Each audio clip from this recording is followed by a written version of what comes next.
Hey, let's spend some money on a piece of plastic and then install that on a BMW Z4 Coupe.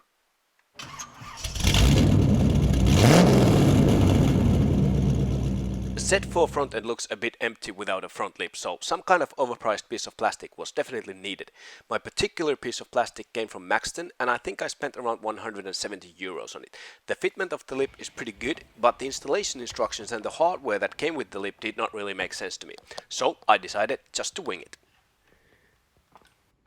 There are 4 screws underneath the front bumper on these approximate locations, and these are the screws that I removed. In their place I installed temporarily 4 screws like this without the screw head. These were used to mark the locations of these screws on the lip, and then these locations were drilled on the lip for new screws. I also bought some car tape. It's just double-sided tape. I don't know why it's called car tape, but probably because it works in cars. Convenient, really. Some brake cleaner probably works fine for cleaning both the lip and the underside of the front bumper in preparation for the car tape. And the car tape was taped to the lip. After that I took some longer screws which I will use on the 4 holes that I drilled a little bit earlier on the lip. The screw head should really be flat, but hey, this is what I had available.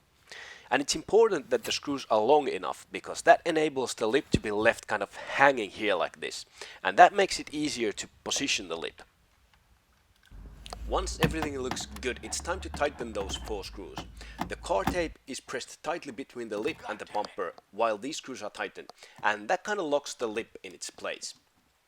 And that's how it looks.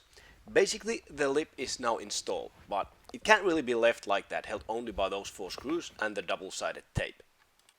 Next, a guiding line was scribed underneath the lip, and screw hole positions were marked at approximately 75mm intervals. That's right, I'll be using GHJ grade fasteners here. The shank diameter of these screws is 3mm. A drill bit size of 2mm was used to give the screws a tight fit, and then I just went to town with the drill on those previously marked screw locations.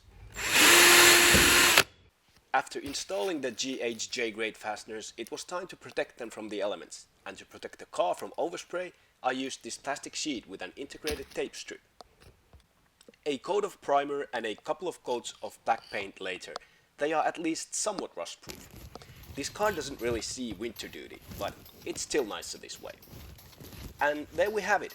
A nice row of screws, double-sided car tape, and 4 longer screws to pre-existing locations. It's good. Good enough. Good enough is good enough.